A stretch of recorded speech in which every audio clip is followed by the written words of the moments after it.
මිනිසුන්ට අපි කිව්වා ප්‍රභාකරන්ගේ ස්ටැචු එකක් හදනවා කියලා.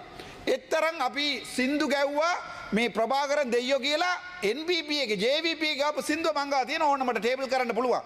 අපි ප්‍රභාකරන්ට ලොකු ස්ටැචු එකක් හදනවා කිව්වා. ඒ තරම් සින්දු ගැව්වා මිනිසුන්ගේ පොළ ගන්න try කරා. හැබැයි එච්චර කරපු තද දාන්න එපා. ආරයි ප්‍රභාරන්ගේ අම්මාගේ නමට අපි ජටි එකක් හදනවා කියලා කිව්වා. හැබැයි ඒ ජටිය හදන්න මිනිස්ටර් දැන් කියනවා මේ පාර්ලිමේන්තුව මම දැක්කා.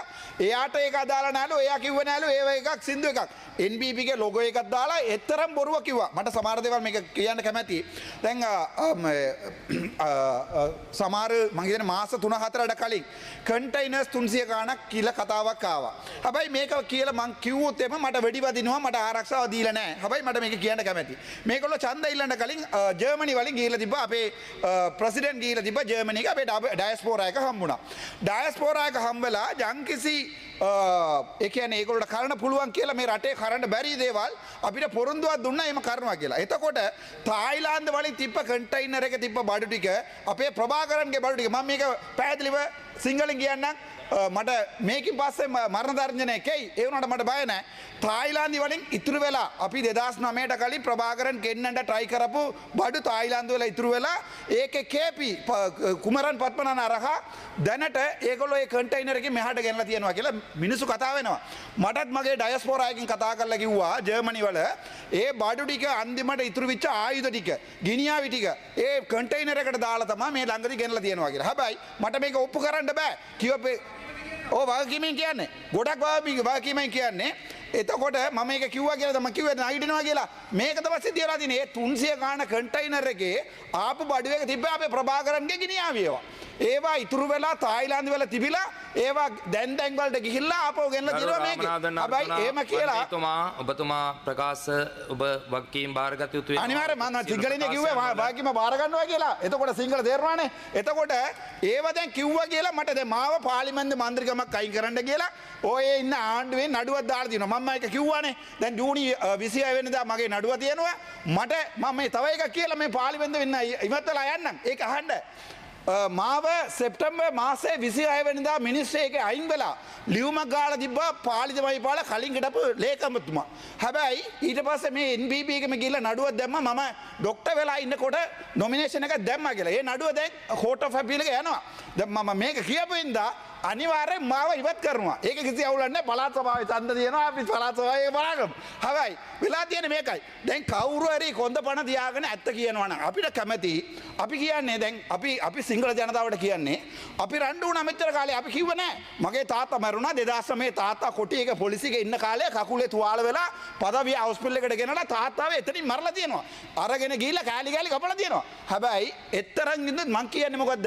දැනටවත් 2025 අපි එකට යමු කියලා. කොච්චර පොරොන්දුවක් දීලා අපේ මිනිසුන්ගේ වෝට් එක අරගෙන අපි 3 දෙනෙකුට දීලා තියෙනවා මේ වෝට් එකක් ජෆ්නාවල. හැබැයි අපිට කිව්වා අපේ ප්‍රභාකරන්ගේ අම්මාගේ නමට ඕගොල්ලෝ මේකද දැන් අඩුම ගාන ඕගොල්ලෝගේ රණවිරුවට අපි ප්‍රභාකරන් කියලා මේ පාර්ලිමේන්තුවේ කියනවා වගකීමෙන් අපි වගකීම බාර ගන්නවා. අපි කියපු දේවල් ඔක්කොටම වගකීම බාර ගන්නවා. හැබැයි ඕගොල්ලෝ 159ක් ඉඳගෙනවත් ඕගොල්ලෝම වෙනවට මරපු රණවිරුවෝ. අපේ වෙනුවට නෙවෙයි.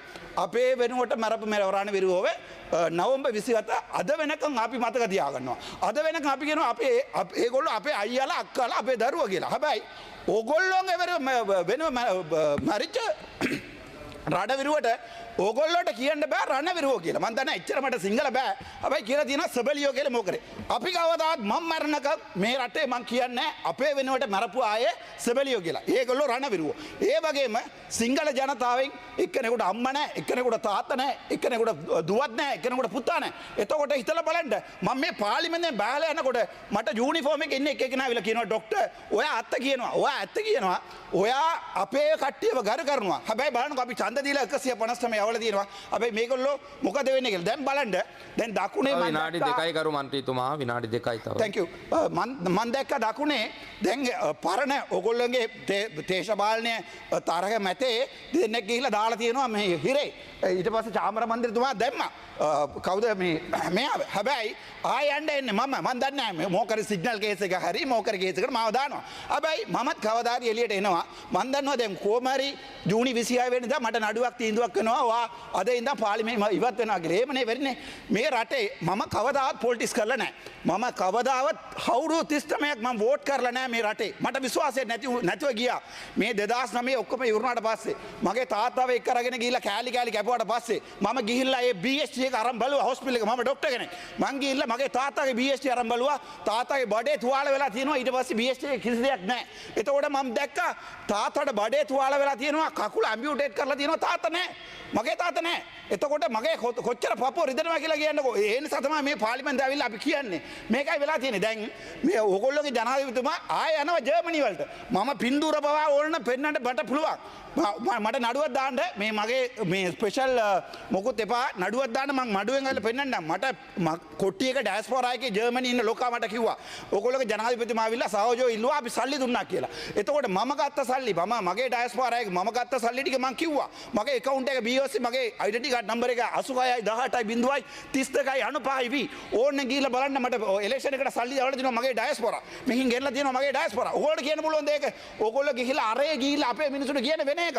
ඊට පස්සේ ආවිල්ලා පාර්ලිමේන්තුව ගහන්නේ වෙන එකක්. මේක නම් මං හිතන්නේ සිංගල ජනතාව චුට්ටක් හිතන්න ඕනේ. අපිත් ගියොත් මේ පාර්ලිමේන්තුවේ ආයේ මෙහාට කතා කරනවා එක්ක කැන්ඩි මඩ ගිහිල්ලා ලස්සනට කතා කරනවා. ඕගොල්ලොත් අපි ලස්සනට කතා කරනවා අපිත් ලස්සනට කතා කරනවා. හැබැයි මේ දැන් බලන්නකෝ ලස්සනද කවුද? අවසන් කරන්න. වසන්ත මට විනා තප්පර 20ක් දෙන්න. වසන්ත මිනිස්සු කෙනෙක් මේ තියෙන ඔප්පුවක්. මේ ඔප්පුව මම නම කියන්නේ මං එයාට පොරොන්දුවක් කරා මං නම කියන්නේ නැහැ කියලා අන්තරාධපුරේ ඉන්න ඕගොල්ලෝගේ NPP MP කෙනෙක් ලියලා තියෙනවා මේ ඔප්පුවක ලක්ෂ 500 ගේ එකක් ලක්ෂ 50ට. හරිද? එතකොට මේ කවුද වසන්ත හැමදෙම හැමදාම රාට වොෂ් එකක් දාන්න යනවා. මං ගා වීඩියෝ එකක් තියෙනවා. රාට ගිහිල්ලා උදේ එනකොට ලයිට් එක ඕෆ් කරන්නේ නැහැ. මම කෝට්ස් එක අන්තරාධපුර කෝට්ස් එකට ගිහලා එනකම මම දැක්කා ගේ එක. ලස්සන ගේ එක. තට්ටු දෙකක් ගේ එක පර්ච් 16යි.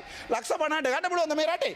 දැන් එක එකනාව අරන් දානවා. මේ පැත්ත අරන් දානවා. අර අනිත් පැත්තේ මේ පැත්තට අරන් දානවා. දැන් අවසන් කරන්න කරු මන්ත්‍රීතුමා. අපරදාය මේකින් මැද අහුවලා අපි දෙමළ මිනිස්සු අපිට ඇත්ත කියන්නත් බෑ. ඇත්ත කිව්වොත් කේසනවා. ඇත්ත කිව්වොත් නඩුව දානවා. හිරේ දානවා. නැත්තම් අපේ ආරක්ෂාව අයින් කරනවා. මොකද මේක වෙලා තියෙන්නේ? මම හිතන්නේ මේකෙන් පස්සේ මට කතා කරන්න අවස්ථාවක් හම්බෙන්නේ නැහැ. හැබැයි මේක තමයි ඇත්ත. මේ රටේ ඇත්ත එක කියලා යන්න කැමතියි. Thank you. ස්තුතියි ඔබතුමන්ට.